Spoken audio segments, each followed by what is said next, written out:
Hi everyone, I am Rahul Kumar. Now recently union home minister के द्वारा 3 bill Lok Sabha में introduce किया गया है, जिसका मेन एम है जो एग्जिस्टिंग आईपीसी, सीआरपीसी और इंडियन एविडेंस एक्ट है, इसको रिपेल और रिप्लेस करके भारतीय न्याय संहिता, भारतीय नागरिक सुरक्षा संहिता और भारतीय साक्ष्य संहिता लाने का बात चल रहा है। होम मिनिस्टर अमित शाह जी का कहना है ये जो आईपीसी, सीआरपीसी और इंडियन एविडेंस एक्ट है, ये अंग्रेजों के समय में बनाया गया कानून था और ये बहुत पुराने हो गए हैं और ये कानून इंडिया के गुलामी की मानसिकता से बनाया गया था, इसीलिए इसमें रिफॉर्म करना जरूरी हुआ है। तो चलिए इस वीडियो में समझते हैं उन पुराने लॉज में क्या क्या लूपहोल्स थे, ये जो तीनों न्यू बिल आए हैं इनमें कौन कौन से फ्यूचर हैं और इसके सिग्निफिकेंस की बात करेंगे। तो चलिए शुरू करते हैं। चलिए सबसे पहले देखते हैं इशूज़ विद प्रीवियस लॉज। ये जो आईपीसी, सीआरपीसी और इंडियन एविडेंस एक्ट थे, इसमें कौन कौन से इशूज़ थे। तो फर्स्ट इशू का बात करें तो ब्रिटिश लेगेसी।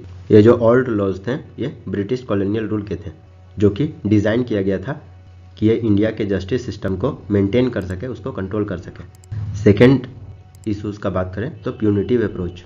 ये जो हमारे ओल्ड लॉज हैं ये ज़्यादा से ज़्यादा पनिशमेंट पे ध्यान देते थे rather than ensuring justice for citizens.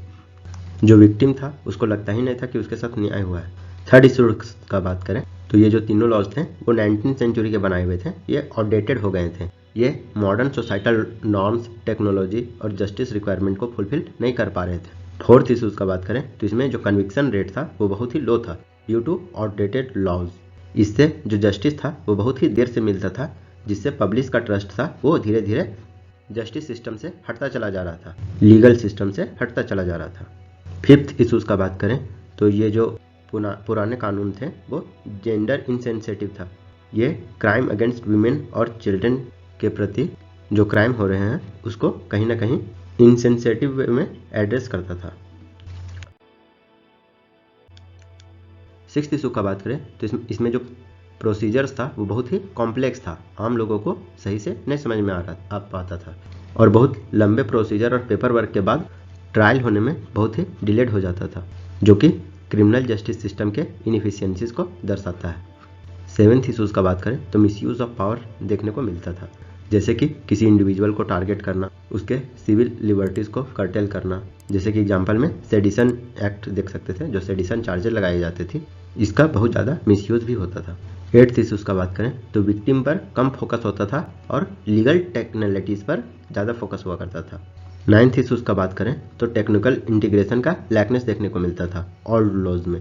इसमें मॉडर्न टेक्नोलॉजी का यूटिलाइजेशन कम देखने को मिलता था, जो इन्वेस्टिगेशन होता था वो उसके इफिशियंसी में हिंड्रेंस, बाधा उत्पन्न होती थी और जो एविडेंस प्रेजेंट किया जाता था उसमें भी कहीं ना कहीं लैकनेस देखने को मिलता था। तो टेक्नोलॉजी इंटीग्रेशन के कारण, इसके लैकनेस के कारण इस तरह के इशूज़ देखे जा सकते थे। टेंथ इशूज़ का बात करें तो लिमिटेड स्कोप। जो ओल्ड लॉज थे वो कंटेम्प्रेरी इशूज़ जैसे कि cyber crime, terrorism, organised crime को एडिक्वेटली एड्रेस नहीं कर पाते थे। तो ये सब कुछ इशूज़ थे जो कि ओल्ड लॉज यानी आईपीसी, सीआरपीसी और इंडियन एविडेंस एक्ट में देखने को मिलते थे। तो इसी में रिफॉर्म के लिए न्यू बिल लाया गया है। तो चलिए समझते हैं वो बिल कौन कौन से हैं। तो पहला है भारतीय न्याय संहिता बिल, जो कि आईपीसी एक्ट 1860 को रिप्लेस करेगा। सेकेंड है भारतीय नागरिक सुरक्षा संहिता बिल 2023, जो कि सीआरपीसी एक्ट 1898 को रिप्लेस करेगा। और थर्ड है भारतीय साक्ष्य बिल 2023, जो कि इंडियन एविडेंस एक्ट 1872 को रिप्लेस करेगा। ये इंडियन पेनल कोड आईपीसी है, वो इंडिया का ऑफिशियल क्रिमिनल कोड है, जिसको 1860 में ड्राफ्ट किया गया था, जब पहला लॉ कमीशन इस्टेब्लिश हुआ था 1834 में under the charter act of 1833। Second, जो code of criminal procedure CrPC है, ये इंडिया के क्रिमिनल लॉ में क्या प्रोसीजर होना चाहिए क्रिमिनल को एडमिनिस्ट्रेटर करने के लिए, उसको बताता है। इसको 1973 में बनाया गया था और 1 अप्रैल 1974 को ये इफेक्ट में आया था। थर्ड लॉ का बात करें तो वो है इंडियन एविडेंस एक्ट, जो कि ओरिजिनली पास किया गया था इंपीरियल लेजिस्लेटिव काउंसिल 1872 में ब्रिटिश राज के समय। इसमें सेट ऑफ रूल्स हैं जो कि इंडियन कोर्ट्स ऑफ लॉ में कौन सा चीज़ एविडेंस के रूप में काम करेगा उसको बताने का काम करता है। तो चलिए अब हम लोग जानते हैं वन बाय वन करके कि इस तीनों में किस किस तरह के नए बदलाव किए जा रहे हैं। तो सबसे पहले हम लोग जानते हैं भारतीय न्याय संहिता बिल 2023 के कौन कौन से मेन फीचर हैं।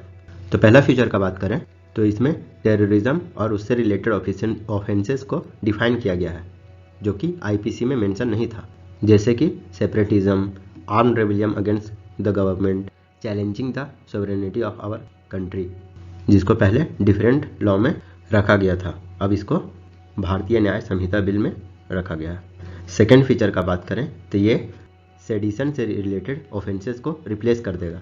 जो सेडिशन एक्ट है सेक्शन 124A, ये हमेशा बहुत विवादित में भी रहता था, इसको हटा दिया जाएगा।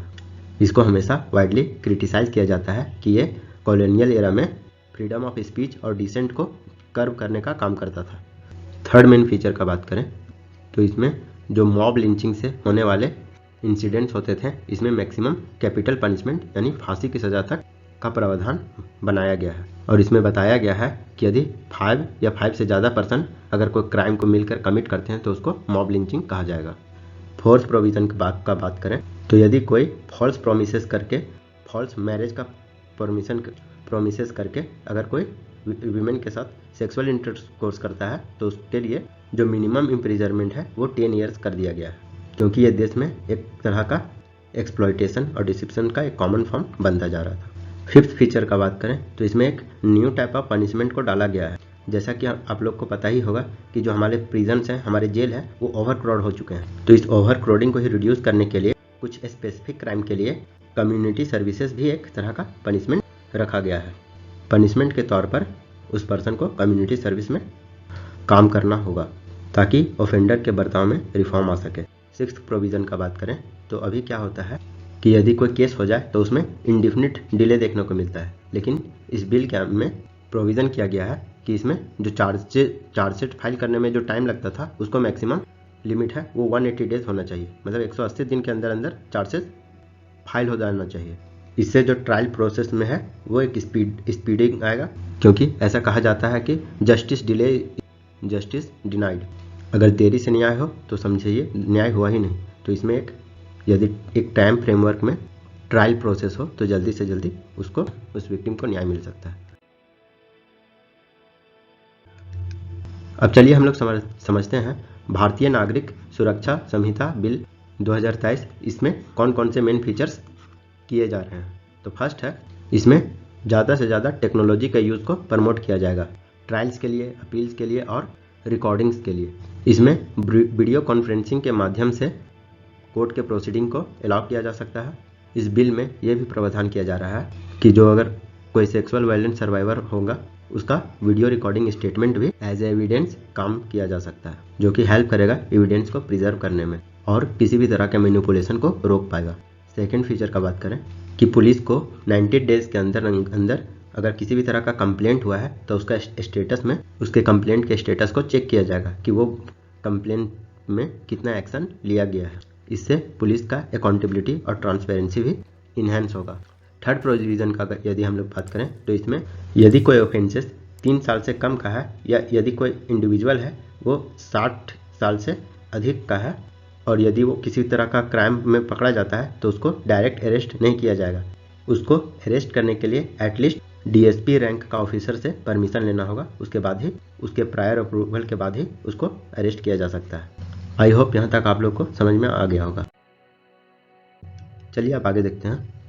भारतीय नागरिक सुरक्षा संहिता के फोर्थ फीचर का बात करें तो इस बिल में प्रावधान किया गया है कि यदि कोई व्यक्ति को 7 साल या उससे ज़्यादा का सज़ा मिला हो तो उसको छोड़ने से पहले जिस विक्टिम के साथ वो क्राइम किया है वो पहले पुलिस से कंसल्ट करे। पहले पुलिस विक्टिम के साथ कंसल्ट करेगा, उसके बाद ही उसको छोड़ा जाएगा, ताकि इससे जस्टिस इंश्योर हो सके और जस्टिस से किसी भी तरह का कंप्रोमाइज़ नहीं किया जाना चाहिए, जस्टिस डिनाइड नहीं होना चाहिए। फिफ्थ प्रोविज़न का बात करें तो वैसे क्रिमिनल्स जो कि फरार हो जाते हैं या फिर कोर्ट में जो हाजिरी होता है उसमें वो शामिल अगर नहीं होते हैं तो उसके लिए जो सेंटेंस है उसको बढ़ाया जा सकता है। इससे जो फ्यूगेटिव्स हैं वो जस्टिस से स्किप नहीं कर पाएंगे, एक डिटेरेंस पैदा होगा।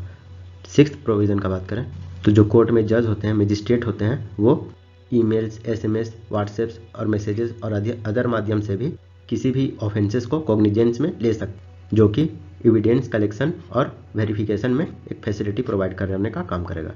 7th प्रोविज़न का बात करें, डेथ सेंटेंस के केस में जो मर्सी पिटीशन फाइल करने का जो टाइम है उसको गवर्नर के केस में 30 डेज का और प्रेसिडेंट के केस में विदिन 60 डेज हो जाना चाहिए, नहीं तो इसके बाद कोई किसी भी तरह का मर्सी पिटीशन को एक्सेप्ट नहीं किया जा पाएगा। चलिए अब हम लोग बात करते हैं थर्ड, भारतीय साक्ष्य संहिता, भारतीय साक्ष्य बिल 2023 की कौन कौन से मेन फीचर्स हैं। तो इस बिल में इलेक्ट्रॉनिक एविडेंसेस को डिफाइन किया गया है। किसी भी तरह का इंफॉर्मेशन जनरेट किया गया हो या ट्रांसमिट किया गया हो किसी भी डिवाइस से जो कि कैपेबल हो किसी भी डेटा को स्टोर करना या किसी भी डेटा को रिवाइव किया गया हो, उसको as a electronic evidence use किया जा पाएगा।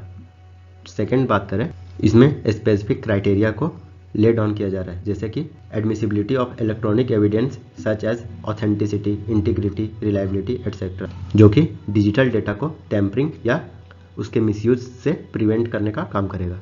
थर्ड फीचर्स का बात करें तो इसमें डीएनए एविडेंस के लिए स्पेशल प्रोविज़न का बात किया गया है। डीएनए एविडेंस के लिए consent, chain of custody etcetera जैसे प्रोविज़न को ध्यान में रखते हुए लिया जाएगा, ताकि जो बायोलॉजिकल एविडेंस है वो ज़्यादा से ज़्यादा रिलायबल और ज़्यादा से ज़्यादा एक्यूरेट हो सके। फोर्थ फीचर का बात करें तो इसमें एक्सपर्ट के ओपिनियन को भी रिकॉग्नाइज किया गया है as a evidence such as medical opinions, hand writing analysis et cetera. इन लोगों का भी opinion as a evidence use किया जा पाएगा, which can assist establishing fact और circumstances relevant to a cases. और फिफ्थ फीचर का बात करें तो इसमें प्रिजम्पशन दिया गया है कि यदि कोई भी आदमी, जो हमारा fundamental principle of criminal justice system कहता है कि जो भी आदमी है यदि उस पर क्राइम का एलिगेशन लगाया गया है तो जब तक वो गिल्टी प्रूफ नहीं हो जाता तब तक उसको इनोसेंट प्रिज्यूम किया जाएगा, जब तक कोई दोष सिद्ध नहीं हो जाता। चलिए अब हम लोग समझते हैं कि ये जो 3 लॉज लेकर सरकार आ रही है इसके क्या सिग्निफिकेंस होंगे। तो ये तीनों लॉ है, इसका एम है लोगों को जो जल्दी से जल्दी जस्टिस डिलीवर किया जा सके, सिटीजन्स के राइट को प्रोटेक्ट किया जा सके और जो मॉडर्न चैलेंजेस उभर कर सामने आ रहे हैं उसको एड्रेस किया जा सके। इसमें ज़्यादा से ज़्यादा जस्टिस के ऊपर ध्यान दिया गया है रादर देन पनिशमेंट। इसमें जस्टिस सिस्टम को और ज़्यादा डिजिटाइज और अकाउंटेबल भी बनाया गया है। मई 2020 में एक एक्सपर्ट कमेटी का गठन किया गया था जिसके हेड थे रणवीर सिंह। उसी में जो हमारे क्रिमिनल जस्टिस सिस्टम में रिफॉर्म करने की बात किया जा रही थी उसी समय प्रपोज किया गया था पहली बार। तो यदि आपको ये वीडियो अच्छा लगा हो तो लाइक करें, सब्सक्राइब करें और शेयर करें एंड थैंक्स फॉर वॉचिंग।